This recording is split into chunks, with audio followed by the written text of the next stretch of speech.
course you don't want it interrupted by some protester, but Labour conference, the hall came together and got to its feet to drown out the noise of the protesters. Obviously, I sort of flashback to last year at conference when someone got on the stage and glitter-bombed Keir. Actually, it was the making of his speech. The social care cap is gone, leaving millions vulnerable to financial ruin.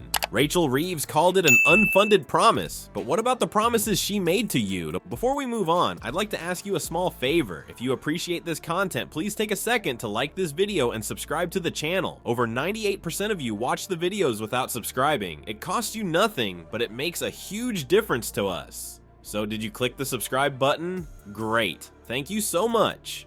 Now, back to the video. Watch as the BBC host corners Reeves with her own words, forcing her to confront the harsh reality faced by families who trusted her leadership. The truth will leave you questioning everything you thought you knew about our economic recovery. Rachel Reeves has been pounding the drum about a $22 billion deficit she claims to have inherited. But is this figure as solid as she'd have us believe? Let's take a closer look at the smoke and mirrors surrounding this eye-watering sum.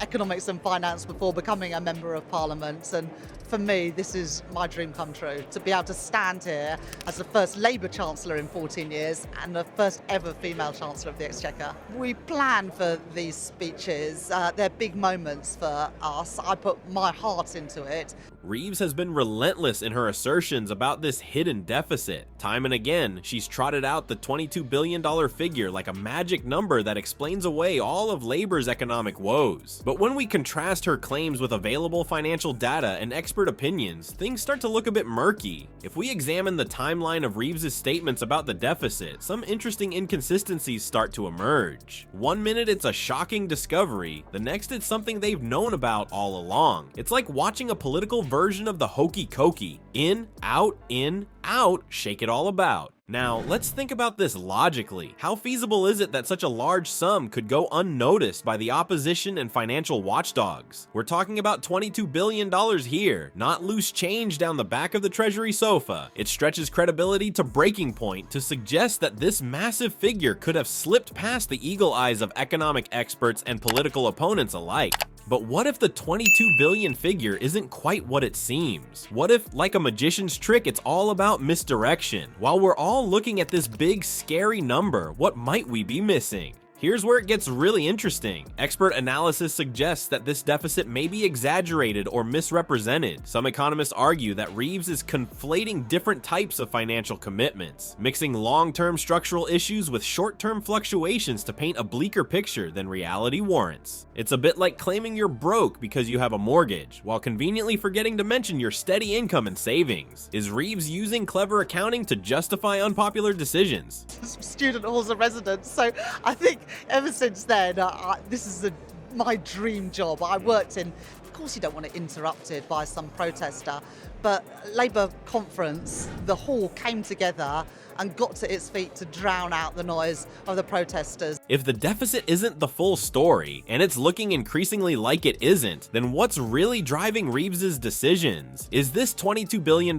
figure just a smokescreen, a convenient excuse for policies that might otherwise be hard to swallow? As we peel back the layers of this financial onion, it becomes clear that there's more to this story than Reeves would have us believe. The question now is, what's hiding behind this 22 billion smokescreen? And more importantly, what does it mean for the average person struggling with the cost of living crisis? Rachel Reeves has been shouting from the rooftops that there'll be no return to austerity under her watch. She's promised to grow the economy instead of tightening belts. But hold on a minute. If that's true, why are pensioners suddenly finding their winter fuel payments slashed? It's a classic case of do as I say, not as I do. While Reeves is busy making grand proclamations about protecting the vulnerable, her actions tell a very different story. Let's take a closer look at this glaring contradiction. The cuts to winter fuel payments are hitting pensioners hard, especially during these harsh winter months. With energy costs skyrocketing, many elderly folks are now forced to choose between heating and eating. It's a cruel irony that the very people Reeves vowed to protect are now bearing the brunt of her policies. But it doesn't stop there. Look a little closer, and you'll see a pattern emerging in Reeves's fiscal strategy. It's not just pensioners feeling the pinch. Low-income families are also taking a hit. Social care funding slashed. Benefits for vulnerable groups cut. It's starting to look suspiciously like austerity, just wrapped up in a shiny new package. Critics are rightfully pointing out that while Reeves insists on protecting living standards, her policies suggest otherwise. There's a growing sense of betrayal among the public, and who can blame them? When you promise one thing and deliver another, people tend to get a bit miffed. The staff here at our conference did a really good job of getting them out of the hall, because that's not the moment for that sort of... Obviously, a sort of flashback to last year at conference when someone got on the stage and glitter-bombed Keir. Actually, it was the making of his speech.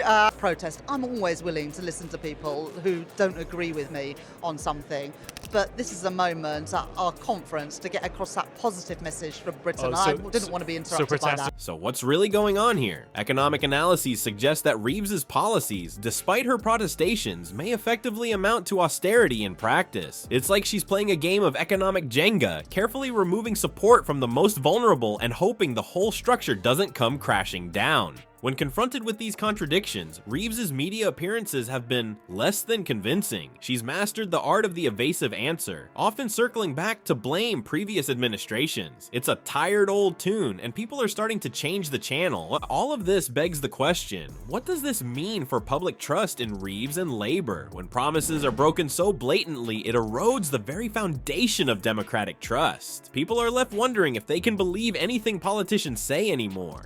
As we watch this political drama unfold, one thing is becoming crystal clear. The gap between Reeves's words and actions is widening into a chasm, and it's the average person struggling with rising costs and diminishing support who's left teetering on the edge. The BBC interview has laid bare the stark disconnect between Rachel Reeves's public promises and her actual policies. It's a wake-up call for voters who've been lulled into complacency by smooth-talking politicians. As one political analyst aptly put it, credibility is famously hard to gain and much easier to lose. And boy, has Reeves been hemorrhaging credibility faster than a leaky treasury. But let's not kid ourselves. This isn't just about Reeves. It's about a systemic problem in our political landscape. We've become so accustomed to empty promises and policy U-turns that we barely bat an eyelid anymore, but we should be outraged. Every broken promise, every conveniently forgotten pledge chips away at the very foundation of our democracy. So what's the solution? It's time for us, the voters, to demand more. We need to hold our leaders' feet to the fire, to insist on transparency and accountability. No more smoke and mirrors. No more creative accounting. We deserve the unvarnished truth about our nation's finances and the real impact of policy decisions. Because here's the kicker. The true cost of these broken promises goes way beyond balance sheets and budget deficits. It's eroding public trust in our institutions, breeding cynicism, and driving people away from the political process altogether. And in a democracy, that's a price we simply can't afford to pay.